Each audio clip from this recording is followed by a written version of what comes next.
magandang umaga. 10 o'clock na. And, kakainin ko pa lang, kakain pa lang ako. Nasa work na si Dwayne, nagme-message na nga siya. Kasi, kanina sinasabi ko sa kanya, sumasakit na yung ulo ko. Hindi ko alam kung anong kakainin ko. Nakalimutan kasi naming bumili ng fresh milk kagabi. So, usually pong morning, tas wala si Dwayne, ang kinakain ko cereals or Milo or basta yung simpleng breakfast lang. Nagugutom na ako. Ayoko na pumunta sa mall, ang init-init. So ang na lang, I'm going to eat bread. Nakikita nyo ba yan? Nilagyan ko ng butter yung whole meal bread. Nilagyan ko siya ng butter, tapos tinost ko siya sa oven, tapos nag-fry ako ng maling at saka itlog. Sinuggest ni Jong na lagyan ng, kasi tinanong ko pa siya kasi hindi ako sure kung pwede ba yung ganitong concoction, tapos sabi niya pwede. Sinuggest ni Jong na lagyan ng mayo. Lately, parang meron akong big craving sa ketchup. So, naalala ko, ketchup na lang. So, first time ko, pero sana parang feeling ko kulang na lang kanin. Lunch ko na. But anyway, it's like this. Then, dahil walang fresh milk, na lang ako. Orange juice.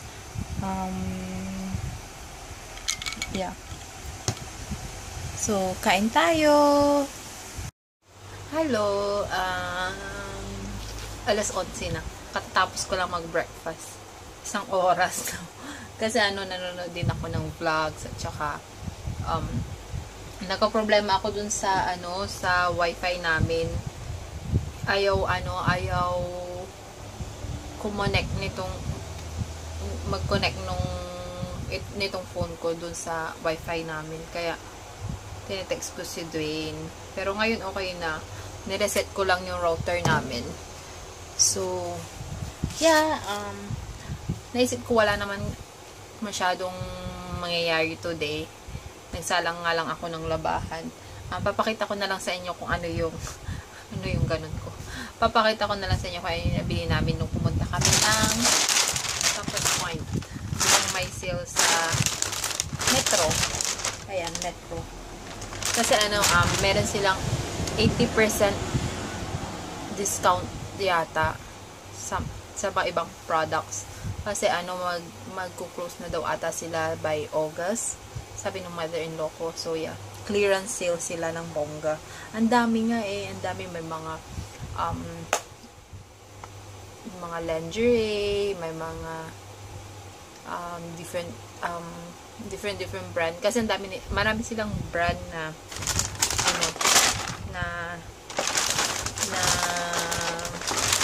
kini-carry. Pero ang talagang habol namin ni Dwayne doon is this one, Fit Flops. 'Di ba kabibili ko lang nung yoga mat Skechers ko. Yun magkano ba yung bili namin doon? 54 ba or something. Mas yun yung ginagamit ko, pero ang original kasi na gusto ni Dwayne na bilhin ko is this one, Fit Flops. Pero hindi ko kasi masyadong bet, tapos namamahalan ako kasi ang original price niya is, yung gusto ko is 160 ba? Para makakabili na ako ng 3 Skechers noon, comfortable din naman yung Skechers. So, 'di ba? Makapagpalit-palit pa ako. Pero yun nga nung yung sister-in-law ko ang nagsabi sa amin na may what do you call this thing? Sale sa Metro. Alam ni Dwayne na kinicarry nila tong Fit Flop. So, ang dami kong explanation. But anyways, ito yung dahilan kaya kayo pumunta doon. So, ito yung rubber. So, I'm not sure kung masakit siya pag maglalakad.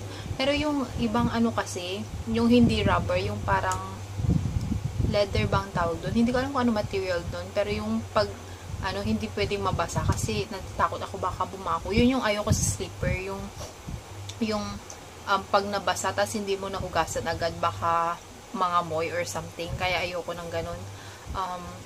At saka, tawag doon, yung choices nung mga ibang, nung hindi plastic yung dito niya is, kung hindi shiny, may mga stone. Hindi ko bet yung mga ganon. So, ito na yung pinaka-simple na nakita ko. Tapos, lang siya, 69 lang siya. From $99. Ayan, blue tech siya. So, $99 na lang. Tapos, gustong-gusto ni Dwayne kasi pink. Meron kasing ganito na white yung dito niya. Tapos, ito, blue and white. So, parang siyang, sky and clouds. Kaso ayoko yung white kasi nga 'di ba madumihin. Tapos yung susunod is purple. Ayoko naman ng purple. Parang mahirap. Naman, pink is our favorite color. Parehas kami ni Dwayne. So, ito na. So, yeah, I got another extra pair of slipper. And nakuha pa namin siya in discounted price. So, yeah. Ang size ko is size 4. Then, ito as in talagang worth it. Nail polish from China Glaze. Itong mga kulay na to kasi I don't usually buy these colors. Kadalasan pink, blue, mga colorful. Pero tinatry ko ngayon pumunta sa mga medyo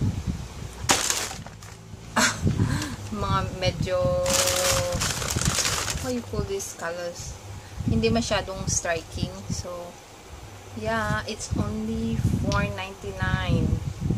diba ang mura? Parang yeah, hindi ko masabi, pero hindi ko alam kung ano yung original price niya, but alam ko to very much cheaper.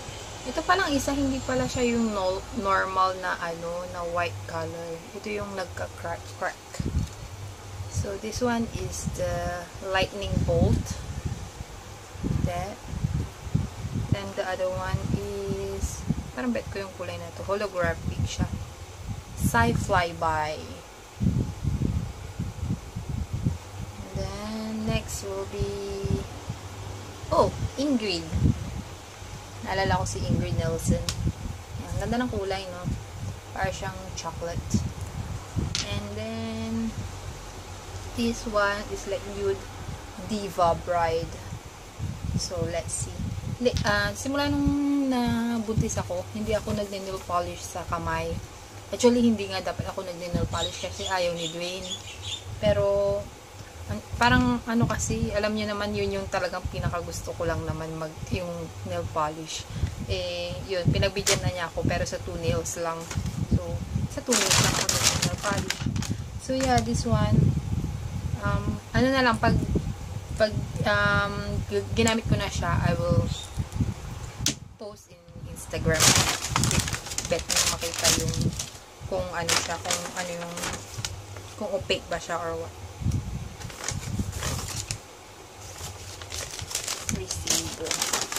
And then, oh my goodness, this is so new to us. Nag-umpisa na kami bumili ng mga pakunti-kunti pa lang naman. Kasi, nangangapa rin lang kami. Hindi rin namin kasi alam kung ano ba talaga yung kailangan namin. Because this is our first baby coming. So, yeah. Ito. Bumili kami nitong Philips Event bottle for 0 month. So, yeah. Parang beginners ata siya. Actually, I plan to breastfeed. Pero kasi, sabi ko kay Dwayne, kung pwede sana, ayoko yung, after few months, ayoko yung lagi siyang yung direct na breastfeed. Gusto ko sanang mag-pump, tapos i-stock na lang para if ever like gusto namin lumabas or whatever, pwede namin siyang iwan. Pero breastfeed pa rin siya. Ganun. Ayoko siyang isanay na until malaki na is nag-ano pa rin, light direct pa rin sa breast. Gusto ko yung nag-freeze kasi ganun din yung ginawa ng mga ibang friends ni Dwayne dito sa Singapore. So, yeah, binili namin to kasi mura lang siya, O2 for 16.20. So, yeah. Then, yung asawa ko medyo excited. Bumili rin siya ng pang ano ba to? Ang ano na yata, to yung mga pag medyo malaki-laki na. But yeah, it's the same thing. Dalawa, medyo malaki lang. Magkano to? Walang price. But anyway, it's $18. So, yeah, ganyan siya. So, yun lang yung nabili namin sa, sa Metro. Yeah. Yun lang. And then, nung last week ba yun? Oo, last week ata. Nung pumunta kami ni Jong sa Next. Nagpunta kami sa H&M. Yes. Bumili ako nitong skinny jeans kasi hindi na ako magkasya sa mga pantalon ko. So, yeah. Simple lang siya. Parang faded ng konti dito sa gitna. And stretchable siya. It's like this. So, kasya sa akin. And oh my goodness. Tignan nyo naman yung size niya. Size 40. Color key. Sabi nga nito, kakasya ba sa'yo siya? Pero actually, in yung months ng sa 5 months na kasi ako pero kung titignan nyo yung tummy ko, parang wala, as in. Ang liit. Pakita ko sa inyo. There. Parang, sabi nga nung isang friend namin, para lang akong bloated. Yan, 5 months. Imagine, 4 months na lang. Tapos, ganyan lang yung tummy ko. Tapos, pag nakikita ko si Mel, parang ganun siya. Mas matangkad pa ako kay Mel. But anyway, sabi nila, ganun daw ata talaga pag first baby. I'm not sure. But, yeah, ang importante is healthy si baby. And then, ano pa?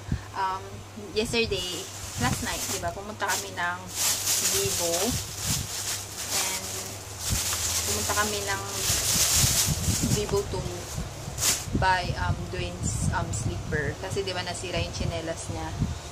Yung ang gamit niya kasi dati flip-flops. Ngayon bumili kami sa Skechers.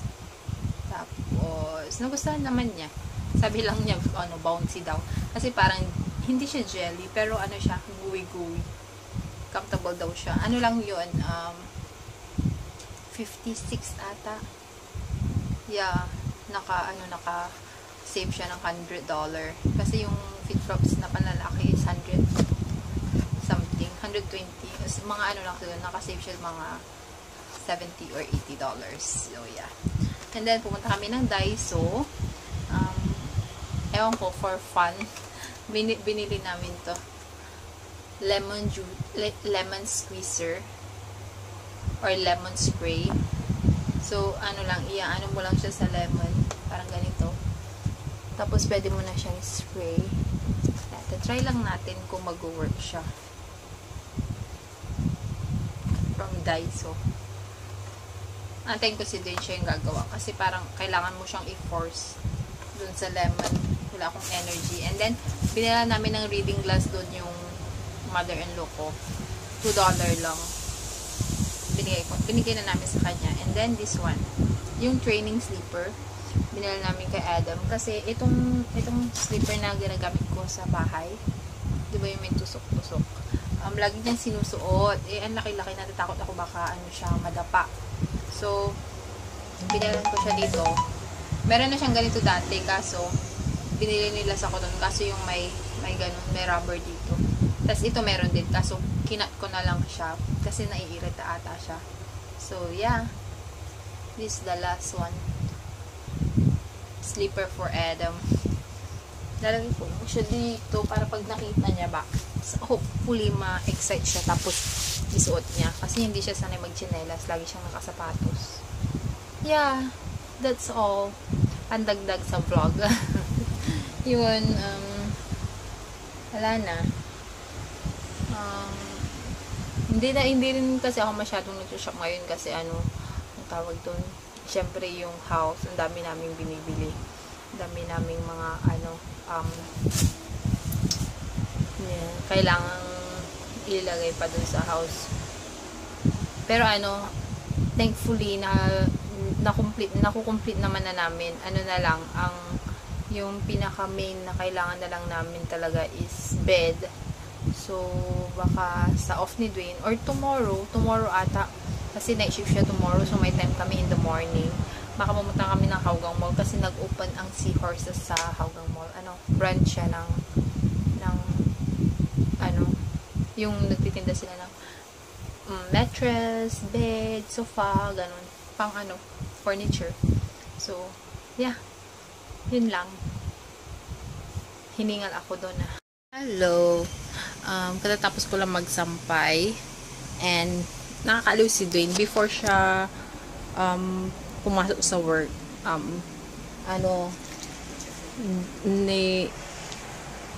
Pinilapan niya to ng kalahating juice, yung Florida natural juice, yung ininom kaninang umaga. Kalahati lang, tapos freeze niya sa freezer. Tapos sinabi niya, message niya ako kanina, and then sabi niya top upan ko lang daw ng fresh juice, yung hindi na freeze, para daw cooling siya for like this time na what do you call this thing, na mainit. So yeah, I'm so blessed to have a very thoughtful husband. Actually si Dwayne, since day 1 until now, hindi pa rin siya nagbabago. Napaka thoughtful niya, as in pati yung mga simple things na na dapat ako na yung gumagawa. Nag-e-effort siya na gawin for me. Kahit na nung hindi pa ako buntis, prepare niya everything for me. Like, yung phone ko, paggabi, syempre ginagamit ko pa siya. Then, nagigising kasi siya ng maaga to go work. So, ang ginagawa niya, pagkagising niya, charge na niya yung phone ko. Tas, habang nagpe-prepare siya and everything, just nice na-charge na yung phone ko. Tas, ibabalik niya sabi ko, nilalagay niya lagi sa unan niya. Sabi niya, para daw, pagkagising ko, hindi lowbat yung phone ko. Tapos, para daw mabasa ko agad yung message niya. Kasi, kahit na, saan siya pumunta? Work, or i-meet niya yung friends niya, or basta kahit saan siya pumunta, pagdating niya dun sa place, lagi niya ako ina-update, especially pag nagmumotor, pina-update niya ako agad kasi nag-worry ako. So yeah, yun lang. Ang init, grabe. Kakasampay ko lang ng labaan ko, tapos kinuha ko ulit yung nilaban ko kahapon. Magtutupi ulit ako. Taga-tupi ako, tapos nilalagay ko dun yung natupihan ko. I don't know if you can see. Pasensya na sa kalat, nilalagay ko dun yung tinupi ko. And then, si Dwayne ang naglalagay dun sa cupboard at sa drawer. Kasi ang dami na naming damit, tapos super siksikan na iinis akong maglagay. Kaya siya na lang, mas malakas siya. So, yeah. Mag-alauna na. Pero busog na busog pa rin ako. Super feeling nung breakfast ko kanina. Parang nasusuka ako eh. Hindi ko alam. So, I don't know what to eat for lunch or what time I going to eat for lunch. Hindi pa naman ako makakagawa ng smoothie ngayon kasi walang gatas. Or baka namay pa, hindi na masyadong mainit, pupunta ako ng mall. Let's see. So, yeah. Yun lang, nanonood din ako ng mga vlogs. Yun lang pinagagawa. Kasi wala, mag-isa ko lang sa bahay today. Yeah. Puro dal-dal lang today. Hello, mag-aalas 7 na. minamarinate ko pa lang yung beef na i-stir fry mamaya for Dwayne. And then I'm reading this book. It's called The Secret. Nabasa ko na yung book na isa, yung The Magic ata yun. Nakapek kasi. Nakalimutan ko. And I'm eating strawberries. Masarap siya in fairness, sweet. Yung binili namin ng isang araw sa sa cold storage. Nakalimutan ko na. Buti na lang ni-remind ako ni Dwayne kanina. So now I'm eating it. And then, yeah. 9:30 na and ito ang kakainin ko. Papaya na uwi ni Dwayne. Anto isang buo to, kinalahati ko lang kasi medyo malaki. There. And kumuha na ng pagkain si Dwayne. Niluto ko na yung parang yung bistik Tagalog ba yun? Bistik Tagalog ata yung tawag doon. First time kong niluto. Fully magustuhan niya. Ang sakit kasi ng ulo ko. Parang hindi ako makakain ng maayos. So, nag-request ako kay Dwayne na maghanap ng prutas. Kasi prutas lang talaga yung hilig ko. So, yeah. Nasa kusina pa rin siya. Maya, vlog ko na lang siya. So, this is Habi's dinner. Yan yung parang beefsteak. Nice! And first time ko niluto. So, first time din niya matatry. Nice daw. With broccoli. Tapos ito yung broccoli. Stir-fry broccoli, right? Yeah, this is the simplest one. Boil just. But it's nice. Yeah, with rice under. So, yeah, kain tayo. Let's see. We're going to say good night already because Okay, good night. Maya is here. Yeah. Then, I still need to edit. So, yeah. Good night na rin. Night-night.